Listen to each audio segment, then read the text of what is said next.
ఇక మళ్లీ వానలు బంగాళాఖాతంలో అల్పపీడనం రాష్ట్రంలో 3-4 రోజులు వర్షాలు కురిసే అవకాశం ఉందంట. హైదరాబాద్ వాతావరణ కేంద్రం వెల్లడి ఆయా జిల్లాలకు ఎల్లో అలర్ట్ జారీ చేసిండ్రు. మళ్ళీ వానలు కొడతాయట.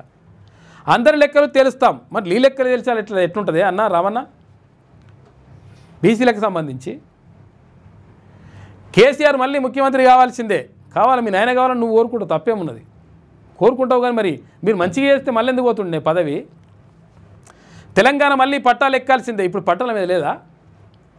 అక్రమాల పేరుతో పేదల ఇళ్లను కూల్చుతున్నారు. ఒక్క బడా వ్యక్తి ఇంటిని కూడా కూల్చలేదు. కూల్చాలి అసలు యాక్చువల్గా. ఇది ఈ విషయంలో మాత్రం హైడ్రా ఈ విషయంలో నిర్ణయం తీసుకుంటే మంచి పేరు వస్తుంది. ఎందుకంటే ఇక్కడ మల్లారెడ్డి కాలేజీ కానీ, ఇక్కడ ఏది అనురాగ్ కాలేజీ, పల్లారాజేశ్వరరెడ్డి కాలేజీ కానీ ఇవన్నీ కూడా కొనసాగుతున్నాయి. అక్కడ ఏది ఫాతిమా కాలేజు ఎంఐఎంఓలది ఇవన్నీ కూడా కొనసాగుతున్నాయి.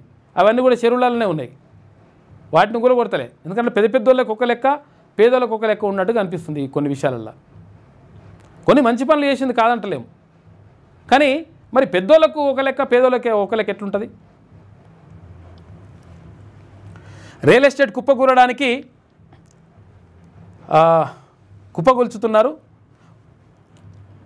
రియల్ ఎస్టేట్ కుప్పగూరడానికి ప్రభుత్వ విధానాలే కారణమని చెప్పేసి అంటున్నాడు ఇక BRS working president KT Ramarao. మీ వ్యాపారం అభివృద్ధి కావాలని కోరుకుంటున్నారా?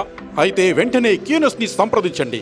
Schools, colleges, banks, shops, office promotions, land promotions, political promotions, restaurant promotions, hospital promotions, పుట్టినరోజు వేడుకలు, శుభకార్యాలు, వ్యాపారాలు ఏవైనా, సందర్భం ఏదైనా ఇప్పుడే క్యూనస్ ద్వారా తెలియజేయండి. మీ వ్యాపారాన్ని అభివృద్ధి చేసుకోండి.